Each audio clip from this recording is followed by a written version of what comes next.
Hello and welcome to Cheshire Audio. Now then, in my previous video I said I had a really interesting pair of speakers to show that were a prototype. What I've got, and they're over there, I've been listening to them quite extensively actually. It's been fairly quiet in the shop today, so this is 2 videos in one day. I literally finished recording the Exposure CD player review about a quarter of an hour ago, and I've just come up here and set up, and here we go.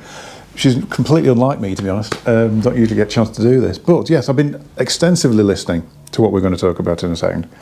And what I've got is a pair of Ophidian Ffions, I think it's pronounced. I'll put it up on the screen because it's, my pronunciation may or may not be correct. So Ophidian, people who've watched the channel will know, I really love, I think everything they do has been superb. I mean, they're well known for the little Minimo. I mean, Gareth is extremely talented, and his forte is getting a big sound out of a small box. And you look at these and think, well, they can't possibly produce any bass. But these are scarily good. They're just ridiculously good. I mean, I've sold quite a few of these to people in situations where they just needed a small speaker and they'll have it on a computer or whatever. But also to people who've got smaller rooms and a significant hi-fi system, and these just sound amazing. They just get better and better and better as you put better and better equipment onto them. So yeah, that's Ophidian. That's what they're known for. I mean, obviously there's the bigger Mojo. This is the Minimo. The Mojo is a bigger version with 2 drivers, and then we've got the Mambo, which is the floor standing one, which are superb and little known, unfortunately. Which I'll go into at the end of the video. I'm going to talk about that side of it because I think it's a bit of a tragedy in the speaker world at the moment. I think is a bit very weighted towards certain brands, but we'll talk about that later on. I've always thought with Gareth, if he can do that in a small box, what's it going to be like if he does something bigger than that? I mean, he has produced different speakers, sort of bigger speakers. We've had Incantos, we've had Voodoos, which are amazing, absolutely made bigger floor standers.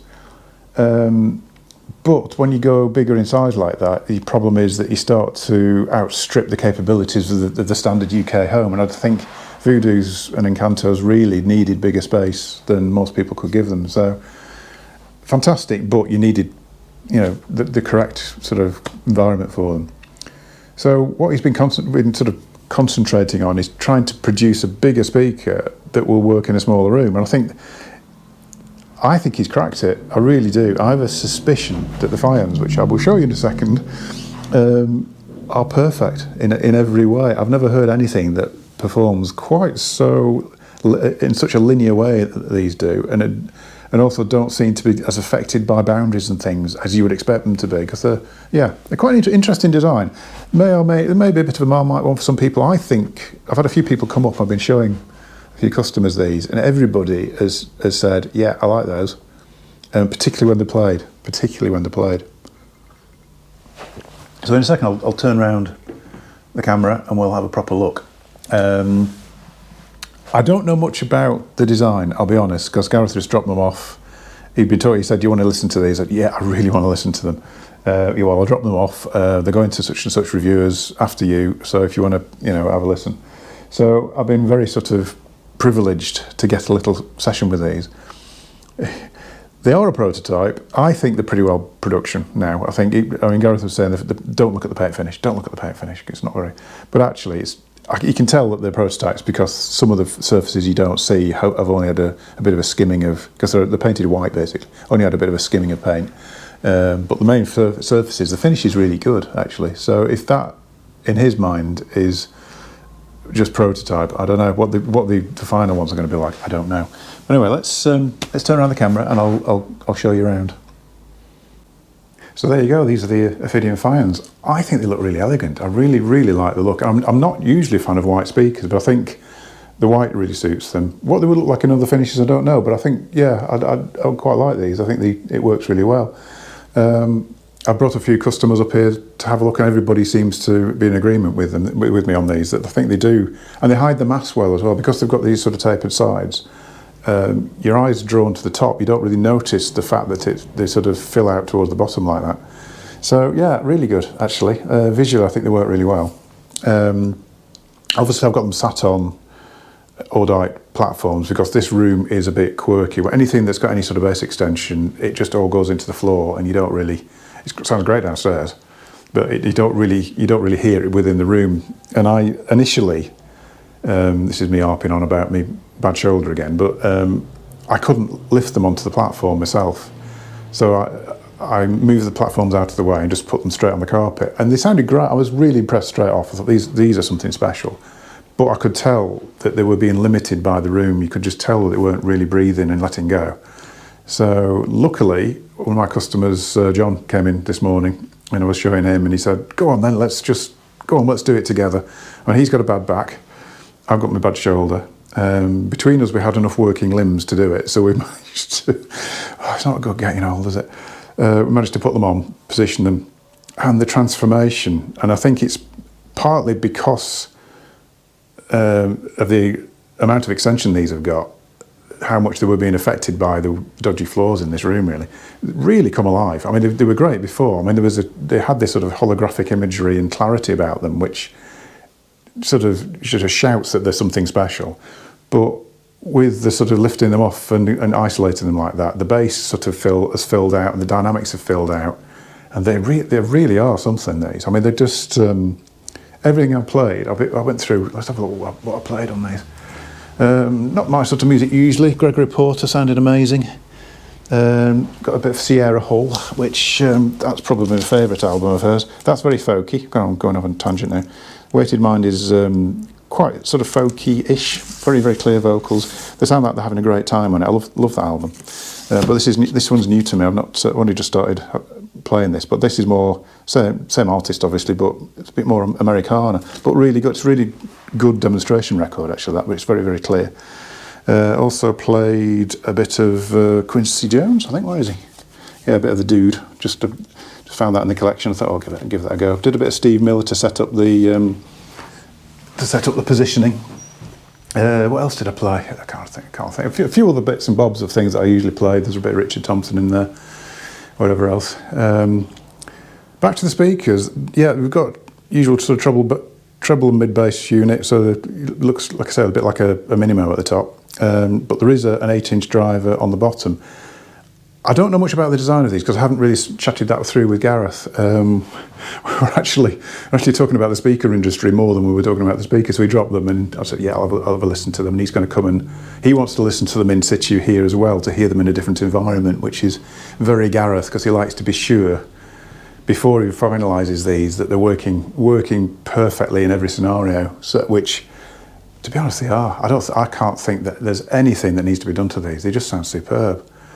And I know I sound like I'm overblowing it a bit with these, but they are really, really good. I mean, I've had a few speakers over the years that I've brought into here, and it's been a bit of a wow moment, but not very many. I remember Neat Elites, which are not a massively expensive speaker, but they just really gelled the design of them and the balance of them and the way that, the way they portray music. And these are doing a similar thing on a bigger scale. Obviously, better drivers, but and everything, and it's just. The definition is ridiculously good, vocal quality and that sort of thing, and the sort of the texture in instruments and that sort of thing is just wonderful on them. Really, it's the sort of speaker I wish I could have at home, and I haven't got. I mean, even though these are quite easy going, I couldn't accommodate these.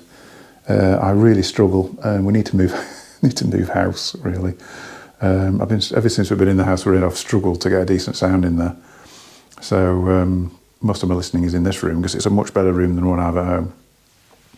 So yeah, they are ported. They don't have the Aeroflex, or apparently don't seem to have the Aeroflex. They just have a big port at the top. Really decent connectors on the back there, single wired.